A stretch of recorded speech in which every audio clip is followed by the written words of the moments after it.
नमस्कार विद्यार्थी मित्रांनो, मी घेऊन येत आहे तालेसा स्टडी या चॅनलमध्ये चाइल्ड पॅडोगॉजी म्हणजे CTET एक्झामसाठी जो चाइल्ड पॅडोगॉजी विषय आहे म्हणजे बाल्यावस्था वाढन विकास हा जो विषय आहे किंवा चाइल्ड सायकॉलॉजी जो विषय आहे याच्यावर आधारित मी 30 क्वेश्चन घेऊन येत आहे. CTET एक्झामसाठी खूप महत्त्वपूर्ण आहेत, जे आता पुढच्या महिन्यामध्ये फेब्रुवारी महिन्यामध्ये 7-8 या 2 दिवशी एक्झाम आहे.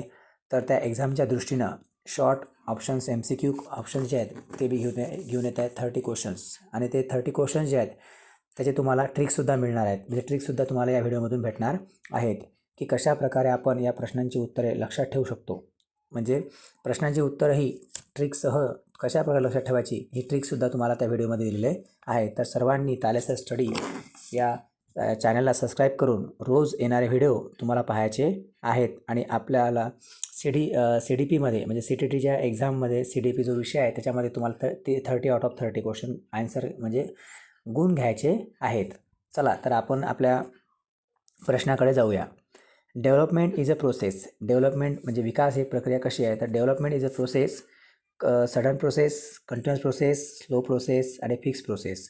तर या क्वेश्चनचा आन्सर आहे कंटिन्युअस प्रोसेस. तर ही एक कशी प्रक्रिया आहे, कंटिन्युअस प्रोसेस आहे म्हणजे प्रक्रिया आहे. तर आता कंटिन्युअस प्रोसेस हे ऑप्शन तुम्हाला लक्षात ठेवायचं आहे. तर हे ऑप्शन लक्षात ठेवण्यासाठी तुम्हाला एक लक्षात ठेवायचं की डेव्हलपमेंट नेव्हर स्टॉप, म्हणजे विकास कधीच थांबत नाही. ही त्याची ट्रिक्स आहे. तुम्हाला एक ओळ तुम्ही लक्षात ठेवली म्हणजे तुमचं पूर्ण आन्सर लक्षात राहिला. म्हणजे डेव्हलपमेंट नेव्हर स्टॉप्स म्हणजे काय, विकास कधीच थांबत नाही. याच्यावर आपल्याला लक्षात राहू शकते की development is a continuous process. Okay, चला तर आपण आता दुसऱ्या प्रश्नाकडे जाऊया. दुसरा प्रश्न काय म्हणतो ते लक्षात ठेवा. चला पाहू आपण. चला तर विद्यार्थी मित्रांनो, आपण पाहणार आहोत दुसरा क्वेश्चन आहे ग्रोथ इज रिलेटेड टू. आता ग्रोथचा संबंध कशासोबत आहे, म्हणजे वाढीचा संबंध कशासोबत आहे, तर इमोशनल चेंज म्हणजे भावनिक बदल, सोशल चेंज म्हणजे सामाजिक बदल, फिजिकल चेंज म्हणजे शारीरिक बदल आणि मॉरल चेंज नैतिक बदल. तर आता कशासोबत आहे, तर ग्रोथचा संबंध हा फिजिकल चेंजसोबत आहे म्हणजे शारीरिक बदलासोबत आहे. तर आता ज्याचं आन्सर आहे growth is related to the physical change. आता फिजिकल चेंज हे ऑप्शन कसं लक्षात ठेवायचं, तर एक ट्रिक्स खाली दिलेलं आहे, पाहून घ्या. Growth is equal to height आणि वेट. म्हणजे काय, तर ग्रोथमध्ये म्हणजे वाढीमध्ये काय होते, आपली हाईट वाढते आणि आपलं वेट वाढते. म्हणजे हाईट म्हणजे उंची प्लस वजन वाढते, त्याचा संबंध आहे तो संबंध कशासोबत आहे, तर फिजिकल चेंजसोबत आहे म्हणजे आपल्या शारीरिक बदलासोबत आहे. म्हणजे हाईट वाढणं आणि वेट वाढणं हे काय, तर शारीरिक बदल आहे. त्यामुळे ग्रोथचा संबंध हा कशासोबत येतो, तर फिजिकल चेंजसोबत येतो. आणि फिजिकल चेंजमध्ये काय वाढते, हाईट आणि वेट वाढते. म्हणून तुम्हाला growth is equal to height plus आणि वेट हे लक्षात ठेवायचं आहे. आणि याद्वारे ऑप्शन आपण लक्षात ठेवू शकतो. ओके, तर फिजिकल चेंज याचा ऑप्शन आहे. अशा प्रकारे आपण दुसऱ्या क्वेश्चनची सुद्धा काय ट्रिक पाहिली. आता आपण पाहणार आहोत तिसरा क्वेश्चन, थर्ड क्वेश्चनकडे आपण जाणार आहोत. चला तर विद्यार्थी मित्रांनो, आता आपण जाऊया तिसऱ्या प्रश्नाकडे. तिसरा प्रश्न आहे विच एज इज अ ॲडोलेसेन्स. कोणत्या वयाला आपण किशोरावस्था म्हणतो किंवा कोणता कालखंड आहे की जो किशोरावस्थेचा कालखंड आहे. तर यामध्ये C नंबरचा ऑप्शन आहे. तर पहा, पहिला ऑप्शन आहे 6 ते 12, दुसरा ऑप्शन आहे 2 ते 6, तिसरा ऑप्शन आहे 12 ते 18 आणि चौथा आहे 0 ते 2. तर याचा आन्सर आहे जो किशोरावस्थेचा कालखंड आहे तो 12 वर्ष ते 18 वर्षापर्यंतचा असतो. ओके, जो आपल्याला प्रौढत्वाकडे घेऊन जातो. तर याचा आन्सर आहे ऑप्शन नंबर C. परंतु या ऑप्शनला लक्षात कसं ठेवायचं, तर या ऑप्शनला लक्षात ठेवायचं टीनएज. याला ॲडोलेसेन्स म्हणजे कोणतं, तर टीनएज कोणतं असते, तर 12 ते 18. म्हणून आपण या प्रश्नाचं उत्तर इझिली काय करू शकतो, रिमेंबर करू शकतो, आठवणीत ठेवू शकतो. फक्त तुम्हाला एक ट्रिक दिलेली आहे खाली, टीनएज एवढं लक्षात तुम्हाला ठेवायचं आहे. टीनएज इज इक्वल टू ॲडोलेसेन्स हे लक्षात ठेवायचं आहे. तुम्हाला ॲटोमॅटिक त्याचा आन्सर येऊन जाईल. 12 ते 18 वर्ष म्हणजे टीनएजचा जो कालखंड असतो तो 12 ते 18 असतो. आणि 12 ते 18 जो कालखंड असतो त्याला टीनएज म्हणतात आणि त्यालाच टीनएजला काय म्हणतो, तर ॲडोलेसेन्स म्हणतात. हे तुम्हाला लक्षात ठेवायचं आहे. तर अशा प्रकारे आपण हा तिसऱ्या नंबरच्या प्रश्नाचा आन्सर पाहिलेला आहे आणि तो सुद्धा समजून घेतलेला आहे आणि ट्रिकसुद्धा समजून घेतलेली आहे. तर ही ट्रिकसुद्धा तुम्हाला लक्षात ठेवायची आहे. अशाच प्रकारच्या ट्रिकद्वारे समजून घेण्यासाठी तुम्ही माझ्या चॅनलला सबस्क्राईब करा, लाईक करा. तर चला पुढच्या प्रश्नाकडे आपण जाऊया, क्वेश्चन नंबर 4कडे. चला तर विद्यार्थी मित्रांनो, आता आपण प्रश्न चौथ्याकडे जाणार आहोत, फादर ऑफ कॉग्निटिव्ह डेव्हलपमेंट. तर कॉग्निटिव्ह डेव्हलपमेंटचे फादर कोण आहेत? तर option number 1 Skinner, option number 2 Pavlov, option number 3 पियाजे आणि ऑप्शन नंबर 4 थॉर्नडाईक. तर या प्रश्नाचं उत्तर आहे कॉग्निटिव्ह डेव्हलपमेंट्स जे फादर्स आहेत ते आहेत ऑप्शन नंबर सी म्हणजे पियाजे. मग आता जे पियाजे आन्सर आहे, पियाजे आन्सर कसं लक्षात ठेवायचं? तर P is equal to पियाजे, P is equal to पियाजे is equal to problem solving. म्हणजे कॉग्निटिव्ह डेव्हलपमेंटमध्ये काय येते? तर प्रॉब्लेम सॉल्विंग येते. आणि प्रॉब्लेम सॉल्विंग हे कोणाचं कन्सेप्ट आहे? तर हे पियाजेची आहे. म्हणून पी इज इक्वल टू पियाजे हे तुम्हाला लक्षात ठेवायचं आहे. तर फादर ऑफ कॉग्निटिव्ह डेव्हलपमेंट कोण? तर पियाजे. अशा प्रकारे आपण हे ट्रिक्सद्वारे लक्षात ठेवू शकतो. तर ऑप्शन नंबर सी कॉग्निटिव्ह डेव्हलपमेंटचे जे फादर आहेत, जनक आहेत, ते जनक कोण आहेत? तर पियाजे आहेत. हे लक्षात ठेवा. आणि पियाजेवरून काय? तर प्रॉब्लेम सॉल्विंग. आणि प्रॉब्लेम सॉल्विंग कोणाची कन्सेप्ट आहे? तर पियाजेची आहे. तर अशा प्रकारे आपल्याला लक्षात ठेवायचं आहे. चला तर विद्यार्थी मित्रांनो, आपण पुढच्या याच्याकडे जाऊया. पुढचा क्वेश्चन नंबर 5कडे जाऊया. चला तर आपण आता 5व्या प्रश्नाकडे जाणार आहोत. 5वा प्रश्न आहे सेन्सरी मोटर स्टेज एज. तर सेन्सरी मोटर स्टेज एज कोणता आहे? तर ते आता आपण पाहणार आहोत. तर ऑप्शन नंबर एमध्ये दिलेला आहे 0 ते 2 वर्ष, बीमध्ये दिलेला आहे 2 ते 7 वर्ष, सीमध्ये दिलेला आहे 7 ते 11 वर्ष आणि डीमध्ये दिलेला आहे 11+. तर बघा विद्यार्थी मित्रांनो, सेन्सरी मोटर स्टेज एज म्हणजे काय? संवेदन अवस्था, संवेदन चालना अवस्था म्हणतो आपण त्याला, की ज्या अवस्थेमध्ये जे छोटं मूल असतं, ते छोटं मूल काय करतं? पाहणे, ऐकणे, स्पर्श करणे याच्यातून खूप काही गोष्टी शिकतं. तर त्याला आपण सेन्सरी मोटर स्टेज असं म्हणतो. तर सेन्सरी मोटर स्टेज एज जे आहे ते असतं 0 ते 2 वर्ष. म्हणजे ऑप्शन नंबर ए हे त्याचं उत्तर आहे, हे त्याचं ऑप्शन आहे. तर आपल्याला हे ऑप्शन लक्षात राहण्यासाठी आपण एक लक्षात ठेवा, मोटर म्हणजे चालना, म्हणजे sense plus motor is equal to baby. म्हणजे संवेदनेतून जे मूल शिकतं, चालना त्याला मिळतं, त्याला आपण काय म्हणतो?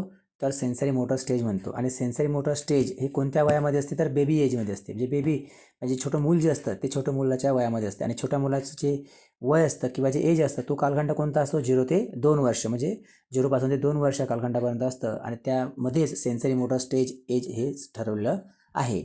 अशा प्रकारे आपल्याला हे ट्रिक्स लक्षात ठेवायचं आहे. काय लक्षात ठेवायचं आहे? Sense plus motor is equal to baby. जेव्हा sense plus motor is equal to baby तेव्हा म्हणसाल, तेव्हा तुम्हाला कळायला पाहिजे की 0 ते 2 वर्ष हे काय?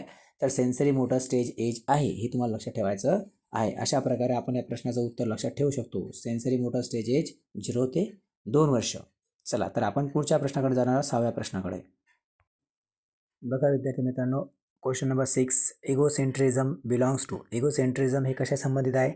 तर इगोसेंट्रिझम हे आपण पाहणार आहोत ऑप्शन नंबर सीशी संबंधित आहे. म्हणजे प्री ऑपरेशनल सोबत आहे. तर बघा प्री ऑपरेशनल्स हे ऑप्शन आहे सी नंबर.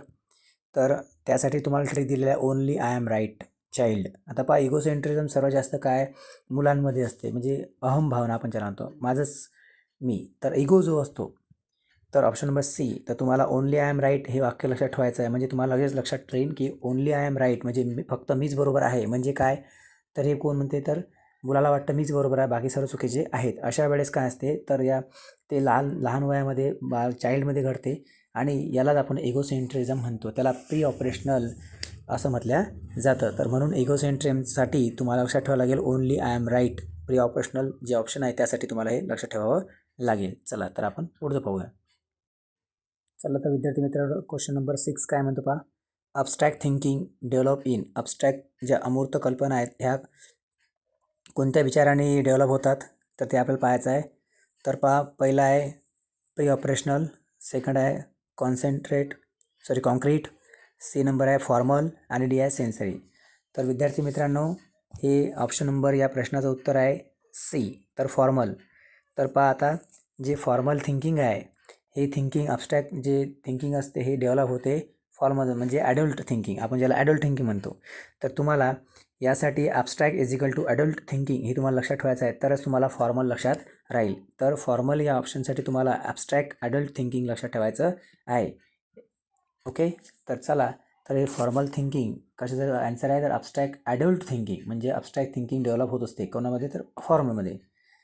आता आपण क्वेश्चन नंबर 8कडे जाणार आहोत. चला तर आपण पाहणार आहोत question number 8 ZPD concept given bye. आता हे ZPD कन्सेप्ट कोणी दिलेली आहे हे आपल्याला लक्षात ठेवायचं आहे. तर ऑप्शन नंबर पियाजे 1, option number 2 Skinner, option number C Kohlberg, option number D Vygotsky. तर ZPD ही जी कन्सेप्ट दिली ही वायगॉस्की यांनी दिली आणि यासाठी V zone, okay, V is equal to zone हे तुम्हाला लक्षात ठेवायचं आहे. म्हणजे ZPD जे आहे त्या झेडसाठी झोन लक्षात ठेवायचं आणि वायगॉस्कीसाठी व्ही लक्षात ठेवायचं, म्हणजे V is equal to zone. तर वायगॉस्कीची कन्सेप्ट ही आहे हे लक्षात ठेवायचं. ZPD कन्सेप्ट कोणाची आहे तर वायगॉस्कीची आहे आणि झेडवरून काय लक्षात ठेवणार तर झोन, म्हणजे ZPDसाठी झोन आणि वायगॉस्कीसाठी V is equal to zone. म्हणजे वायगॉस्कीची कोणती कन्सेप्ट आहे तर ZPD आहे हे लक्षात ठेवायचं आहे. तर ऑप्शन नंबर डी या प्रश्नाचं उत्तर आहे. म्हणजे ZPD ही कन्सेप्ट कोणी दिली तर वायगॉस्की यांनी दिली हे लक्षात ठेवायचं आहे. चला तर आपण आता 9व्या प्रश्नाकडे जाणार आहोत.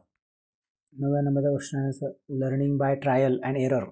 तर learning by trial and error हे कोणाचं आहे हे कन्सेप्ट तर पॅवलोव, थॉर्नडाईक, स्किनर, बांदुरा. तर ही आहे थॉर्नडाईकची. तर तुम्हाला यासाठी लक्षात ठेवायचा आहे कॅट पझल बॉक्स. जो काही थॉर्नडाईकचा कॅट पझल बॉक्स आहे तो कॅट पझल बॉक्स लक्षात ठेवायचा आहे. कॅट पझल बॉक्स कोणाचा आहे थॉर्नडाईकचा आहे. तर याचं ट्रायल अँड एरर जे आहे learning by trial and error ही कोणाची कन्सेप्ट आहे त्या थॉर्नडाईकची आहे. क्वेश्चन नंबर 10कडे आपण जात आहोत. तर पहा conditioning with bell and dog. तरी कन्सेप्ट कोणाची आहे conditioning with bell and dog. तरी कन्सेप्ट आहे ऑप्शन नंबर सी पॅवलोव यांची. लक्ष द्या ऑप्शन नंबर सी पॅवलोव यांची आहे. बेल आणि डॉग हे जे आहे तर हे कन्सेप्ट पॅवलोव यांची आहे हे तुम्हाला लक्षात ठेवायचं आहे. तर पहा तर हे ऑप्शन लक्षात ठेवण्यासाठी डॉग ऑलवेज पॅवलोव तुम्हाला हे लक्षात ठेवा. डॉग ऑलवेज पॅवलोव हे तुम्हाला सेंटेन्स लक्षात ठेवायचं आहे. म्हणजे तुम्हाला conditioning with bell and dog हे आन्सर तुम्हाला या क्वेश्चनचा आन्सर तुम्हाला पॅवलोव हे लक्षात राहील. म्हणजे ऑप्शन नंबर सी तुम्हाला लक्षात राहील. यासाठी तुम्हाला डॉग ऑलवेज पॅवलोव हे लक्षात ठेवायचं आहे. तर चला आपण आता 11 नंबरच्या क्वेश्चनकडे जाणार आहोत. 11 नंबरचा क्वेश्चन आपण पाहणार आहोत. क्वेश्चन नंबर 11कडे आपण जात आहोत. तर पहा डिस्लेक्सिया मीन्स डिफिकल्टी इन. आता ज्या विद्यार्थ्याला डिस्लेक्सिया होतो मग डिस्लेक्सिया म्हणजे अशी कोणती डिफिकल्टी आहे की त्यामध्ये आपल्याला काय येत नाही. ओके, डिस्लेक्सिया म्हणजे काय तर डिस्लेक्सिया मीन्स की जी अशी डिफिकल्टी आहे जी अशी अडचण आहे की आपल्याला रायटिंगमध्ये, मॅथमध्ये, रिडिंगमध्ये किंवा स्पीकिंगमध्ये कोणत्या याच्यामध्ये आपल्याला कठीण जाते किंवा आपल्याला थोडा प्रॉब्लेम मिळतो. तर डिस्लेक्सिया जेव्हा आपल्याला होतो तेव्हा डिस्लेक्सिया जर झाला तर एक लक्षात ठेवा आपल्याला रिडिंग करता येत नाही, आपल्याला वाचन करता येत नाही.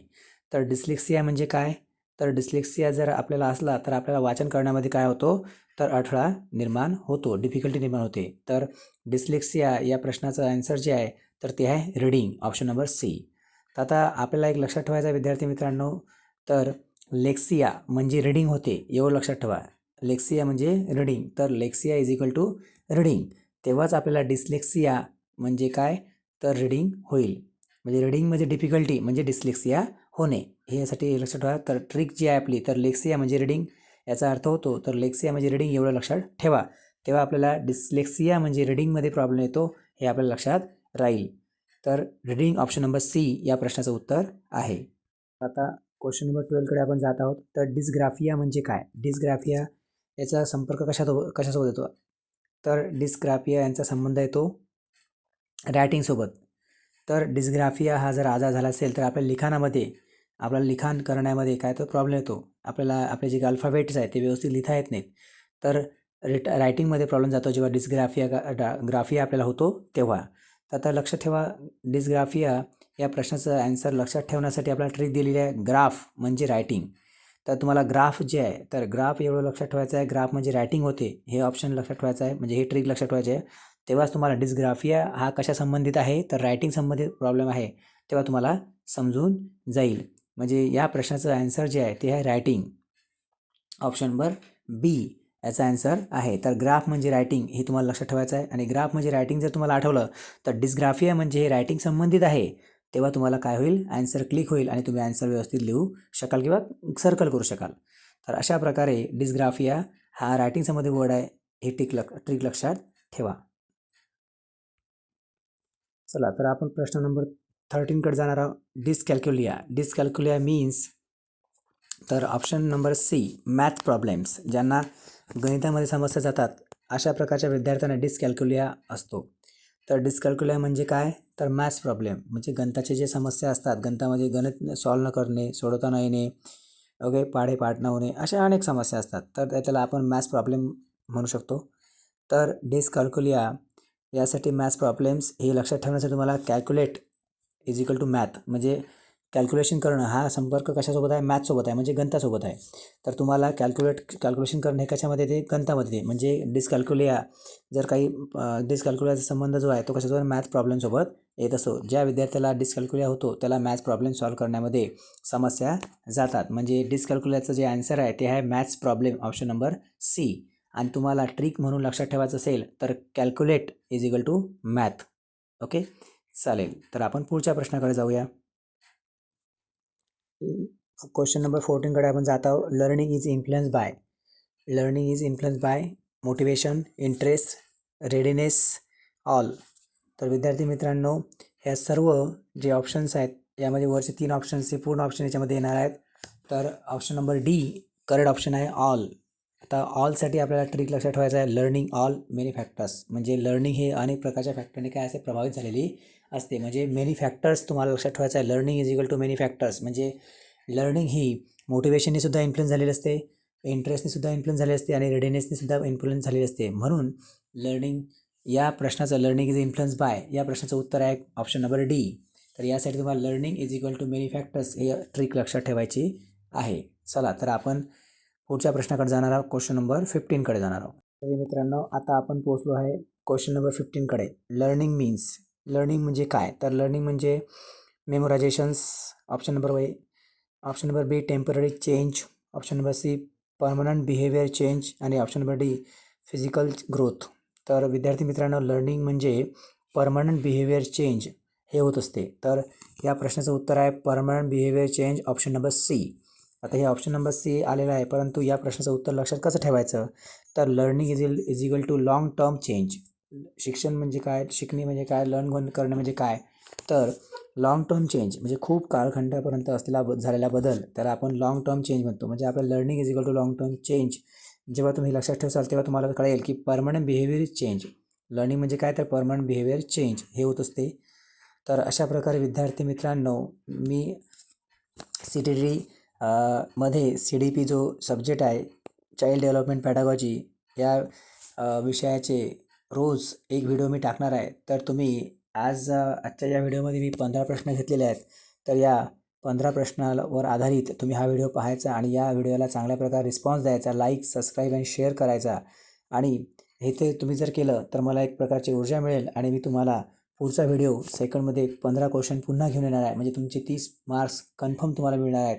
तर विद्यार्थी मित्रांनो, माझ्या व्हिडिओला लाईक करायला विसरू नका आणि चॅनलला सबस्क्राईब करायला विसरू नका. मी अशाच प्रकारचे ट्रिकसह तुम्हाला व्हिडिओ घेऊन येणार आहेत, प्रश्न घेऊन येणार आहेत, ज्याचा अभ्यास तुमचा चांगल्या प्रकारे होईल. अजून आपल्या एक्झामला 10-12 दिवस अजून बाकी आहेत. तर तुम्ही चांगल्या प्रकारे अभ्यास करावा माझ्या व्हिडिओ पाहून आणि माझ्या चॅनलला सबस्क्राईब करावं, लाईक करावं, कमेंट करावं आणि आवडल्यास शेअरसुद्धा करावा. म्हणजे इतरांनासुद्धा या ज्ञानाचा काय होईल, फायदा होईल.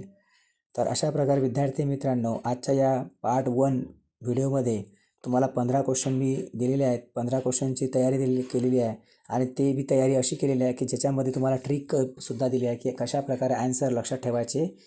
ओके, चला तर आपण भेटूया पुढच्या व्हिडिओमध्ये. थँक्यू.